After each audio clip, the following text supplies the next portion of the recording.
G'day, this video is for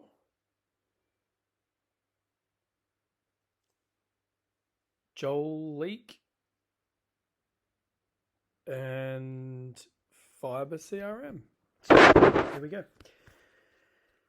What I would do is I would qualify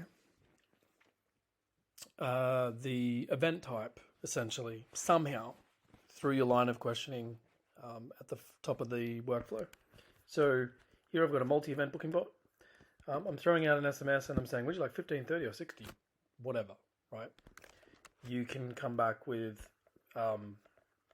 literally anything you want as long as they're distinct and unique, and separate that out. 1, 2, 3, whatever. Let's say I've got 15, 30 or 60 as the options that I want to go with. I do a wait, I do a rate for a reply, and then I condition them out. And I say like 15, 30 or 60. So if someone replies with a message that contains 15, 30 or 60, they're going to split off into the different branches. And then simply, with the booking bot that I'm getting assigned to, you choose which one you want to go with. So if they do 60 minutes, well then that's 1 hour coaching with me.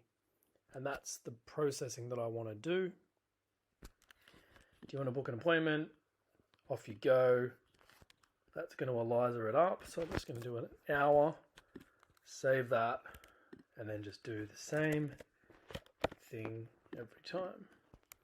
So let's just do the 2 hour coaching. We'll do another 60-minute process, and off you go. So this is kind of what it would look like once you've built it.